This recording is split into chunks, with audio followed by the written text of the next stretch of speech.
Hi everyone, this is Nathan Fyffe. I'm the creator and designer of Bootleg. Bootleg is a 1920s Prohibition-Era card and dice game, and this video is going to go into a little more detail on how to set it up, how to play the game, and a few tips and strategies here and there. So the first thing you're going to do after you've opened the box is take out the vehicle cards and the drop-off cards. And you're gonna put those in separate piles somewhere in the center of the playing area.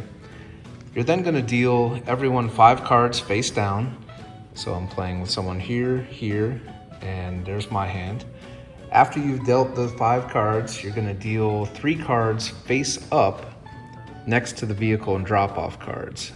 These 3 here, these are called the speakeasy cards and are available to purchase throughout the game round. Now that everyone's been dealt their cards, I'm going to go ahead and look at my hand for this example. You can see I have a heist card, a $300 card, time to collect card, case of whiskey, and bathtub gin card. I'm going to start my turn by drawing 2 cards from the draw pile. I drew an eye for an eye and $200. So on my turn, I can play up to 3 times. I don't have to play at all if I don't want to, but you can't have more than 7 cards at the end of the round. So I'm gonna go ahead and play. Let's see, I'm going to, first play, I'm gonna put this down in my bank so that I've got some money to pay debts or gamble or whatever I need to do throughout the game.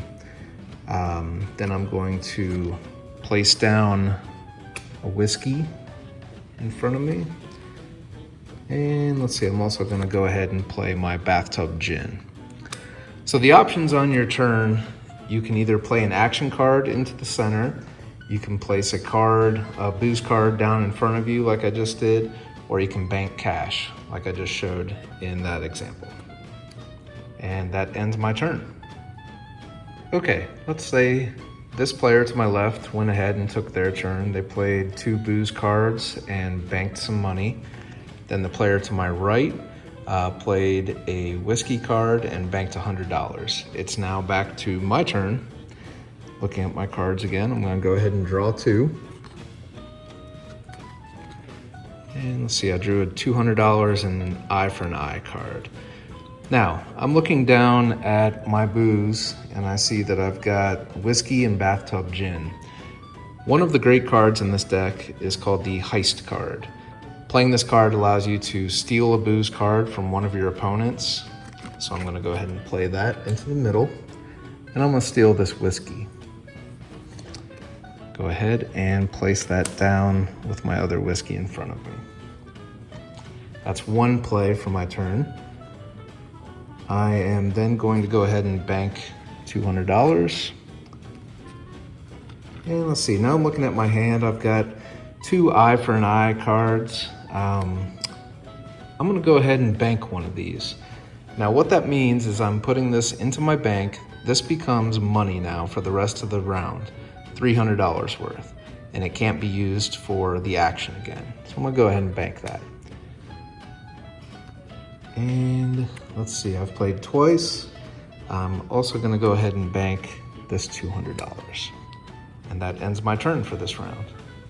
Okay, let's go ahead and say again that my 2 opponents have already played and it's back to me now. I'm gonna go ahead and draw 2 to start my turn. I start looking at my cards. I have a case of champagne and a double shot card, which allows you to draw 2 cards if you want. Now I have 2 sets of whiskey in front of me, so 1 more makes a complete set. Knowing that the case of whiskey is for sale in the speakeasy up there, I'm gonna go ahead and purchase that. The cost, as you can see on the card, is $300. So I'm gonna take $300 out of my bank, place that in the middle, and buy the whiskey. Now, I have 3 and have just made my first set. It takes 3 sets of booze, a vehicle card, and a drop-off card to win the game. So I'm on my way. Something worth noting is that when you look at the different types of booze cards available in the game, each booze requires different amount of cards to make a complete set. For example, the case of champagne that I'm holding here only requires 2 cards to make a full set, whereas the whiskey that I just made a full set of requires 3 cards.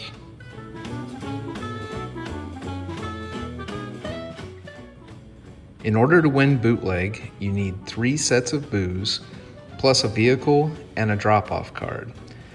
Now let's say I want to go ahead and use my turn to buy a vehicle card. I pick up the money in my bank. I've got $700. The minimum you have to have in your bank before you can try and purchase a vehicle or a drop-off card is $600. What we'll do, we'll go ahead without drawing 2 cards this time. I'm gonna say, hey everybody, I'm gonna buy my vehicle card. Take one of the dice, roll it. I rolled a 3, so I gotta pay $300 for the vehicle card. Take it out of my bank. Never pay out of your hand, it always comes out of your bank. Pay into the middle and draw the top card. So I drew the 1928 Studebaker Commander. That now goes down next to my bank.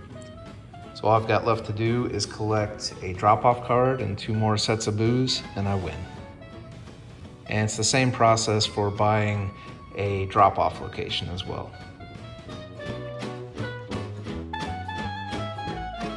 Another fun type of card in this game, you can't have a 1920s bootleg gangster game without gangsters.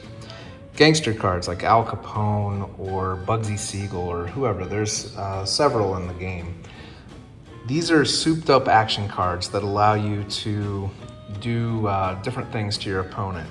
So for example, the Al Capone card allows you to steal a booze card from any player and force them to pay you $300. And this card cannot be blocked with a no you don't card.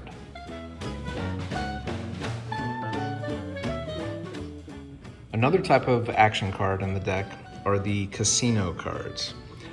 These have 3 different games that you can play: craps, blackjack, or poker. These all involve dice and challenging another player in the game.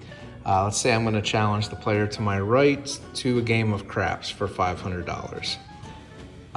Rule of thumb on these games is whoever was challenged goes first. Now for the craps game, you're going to take 2 dice. The challenged player will roll them and set the point. So the point is 6. So now it's going to be my turn to roll, and I have to try and roll a 6. So we then alternate turns until the first player hits the point and wins. The second game is blackjack. This is played with 1 dice. Each player gets to roll up to 5 times. Closest to 21 wins without going over. So you'll roll, say I got a 3, 6, so I'm at 9, 12, 15, and go for it, and I got a 3, so I'm at 18. So then the next player would go and try to beat that without going over.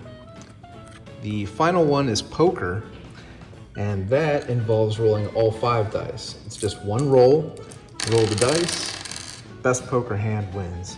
So right there, I got a pair of 1s with a 6 high, and so then the next player would go and try to beat that. Hopefully this video gave you a little bit of an insight into how the gameplay goes and how the game can really change in the blink of an eye.